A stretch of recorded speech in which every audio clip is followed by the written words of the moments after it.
गुरुदेव और माँ गायत्री के चरणों में कोटि कोटि नमन। आप सभी को प्रणाम। पूर्वाभास क्या संयोग है या सत्य है? कई बार घटनाओं का पूर्वाभास किसी किसी व्यक्ति को हो जाता है। हम सभी को ये कभी न कभी पूर्वाभास अवश्य होता है।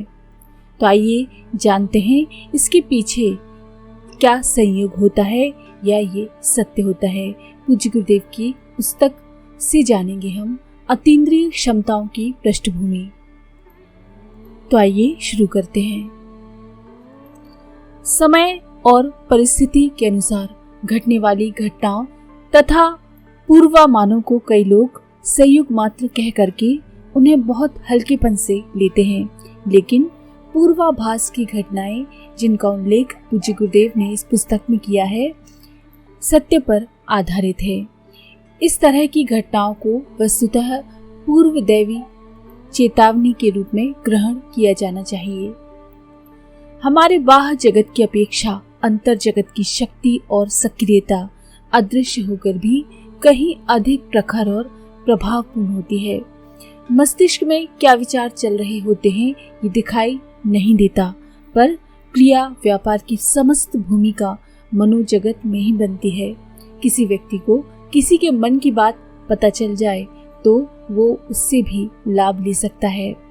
पूर्वाभासों को इसी रूप में लिया जा सके तो अनिष्टकारी परिस्थितियों से बचना और लाभदायक संभावना की तैयारी करना किसी के लिए भी संभव हो सकता है।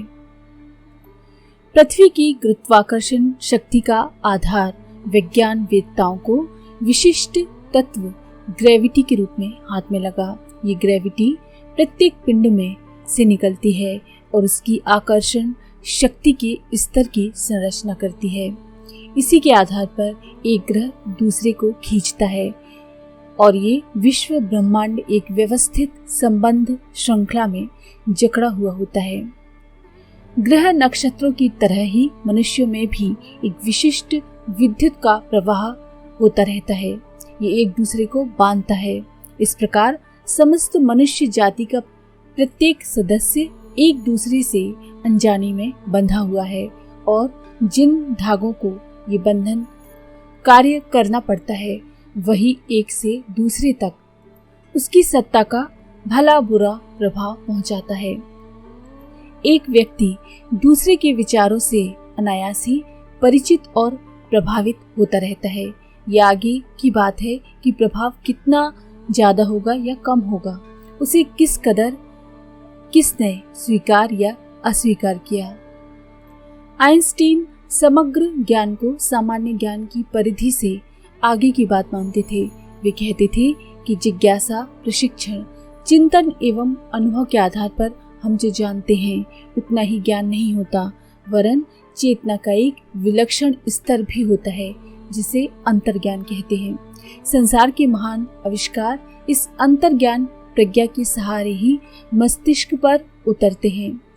जिन बातों का कोई आधार ना हो उनकी सूझ अचानक कहां से उतर जाती है, इसका उत्तर सहज ही नहीं दिया जा सकता, क्योंकि उसका कोई संगत एवं व्यवस्थित कारण नहीं है। रहस्यमय अनुभूतियां जिस प्रज्ञा से बाहर निकलती हैं उन्हें अति मानवीय मानना पड़ेगा। परा मनोवैज्ञानिकों ने अतीन्द्रिय क्षमताओं की या पूर्वाभास की क्षमताओं पर विशेष अध्ययन किया और वस्तु स्थिति तक पहुंचने का प्रयास किया। उन्होंने इनको 3 खंडों में विभक्त किया। पूर्वाभास की 3 कक्षाएं हैं। परेंद्रिय ज्ञान यानी टेलीपैथी, ये किसी जीवित व्यक्ति द्वारा अत्यधिक भावुक हृदय से किसी को पुकारना या संदेश देना कहा जाता है इसको। दूसरी है अतीन्द्रिय ज्ञान, जिसमें अपनी स्वतः की क्षमताएं विस्तृत होकर घटना स्थल से सामंजस्य स्थापित करती हैं और अपनी अंतर स्थिति के अनुसार स्थिति का बोध कराती हैं। तीसरी है पूर्व संचित ज्ञान, अर्थात पूर्व जन्मों की स्मृति जो मस्तिष्क में साइनेप्सिस यानी हमारे मस्तिष्क में भूरे रंग का एक पदार्थ होता है, इसमें कुछ आड़ी टेढ़ी लकीर होती है, जैसे राख के ढेर में किसी कीड़े के रेंग जाने में पड़ जाती हैं। इन्हें साइनेप्सेस कहते हैं। इनमें जब मन एक क्षण के लिए एकाकार होता है तो ग्रामोफोन या टेप रिकॉर्डर पर सुई घूमने से उत्पन्न ध्वनि की तरह पूर्वाभास या भविष्य का ज्ञान हो सकता है। पूर्वाभास की घटनाओं का जिक्र करते हुए पूज्य गुरुदेव ने एक घटना का जिक्र किया है। मोंटे कॉसिनो के बिशप बेनेडिक्ट एक बार गिरजा घर की खिड़की के सहारे खड़े होकर आकाश की ओर देख रहे थे। उन्हें लगा कि उनकी बहन श्वेत वस्त्रों में बादलों में समाती चली जा रही है। ये दृश्य देखते देखते उनके हृदय की गति तीव्र हो गई। वे 3 दिन पूर्व ही बहन से मिलकर आए थे। तब वे पूर्ण स्वस्थ थीं, पर ना जाने कैसे उन्हें यह आभास हुआ कि उनकी बहन की मृत्यु हो गई है। दिन भर विचार आते रहते हैं, पर शरीर संस्थान प्रभावित नहीं होता है। इस स्थल पर हृदय का धड़कना विशिष्टता का घोतक था। सचमुच हुआ भी वैसा ही। जिस क्षण बेनेडिक्ट को ये स्वप्न आ रहा था, ठीक उसी समय उनकी बहन अपना इहलोक त्याग रही थी। पीछे पता चला कि मृत्यु के समय बहन ने सबसे अधिक अपने भाई बेनेडिक्ट को याद किया था। ये घटना इस बात की प्रमाण है कि भावनाओं की शक्ति और सामर्थ्य भौतिक शक्तियों की अपेक्षा बहुत अधिक है।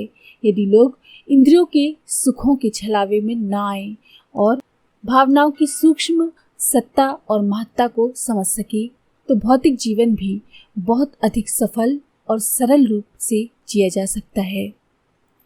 जीवित आत्माएं ही नहीं, हमारी अंतरात्मा यदि पवित्र और उत्कृष्ट हो, अंतःकरण की आस्था बलवान हो और उसकी पुकार को हम श्रद्धा से सुनने को तैयार हों, तो अंतर जगत में निवास करने वाली परमार्थ परायण पितर और देव आत्मा द्वारा भी आभास अनुभूतियां अर्जित की जा सकती हैं। अमेरिका के इंजन ड्राइवर हॉरेस ने तो अपनी इस पूर्वाभास की विलक्षण क्षमता के कारण किंग ऑफ द रोड की सम्मानास्पद उपाधि पाई थी और उसकी गणना सर्वश्रेष्ठ रेल चालकों में की जाती थी। हॉरेस के जीवन की 2 घटनाएं इतनी विलक्षण थी कि जिनने सैकड़ों अमेरिकियों को अतीन्द्रिय सत्ता पर विश्वास करने के लिए बाध्य किया। हॉरेस धार्मिक प्रवृत्ति के व्यक्ति थे। आत्मा के अस्तित्व पर उन्हें आस्था थी। भूत प्रेतों पर भी वे विश्वास करते थे। यही नहीं, उनकी ये मान्यता भी थी कि घटनाओं से आगाह कराने का पूर्वाभास भी उन्हें कोई अपने साथ रहने वाली अतीन्द्रिय सत्ता ही कराती है। उन दिनों हॉरेस बिग 4 ट्रेन के ड्राइवर थे, जो अमेरिका के केनकाकी शहर से चलकर इलिनास होती हुई शिकागो पहुंचती है। एक दिन उन्हें एक मिलिट्री रेजिमेंट शिकागो पहुंचाने का कार्य सौंपा गया।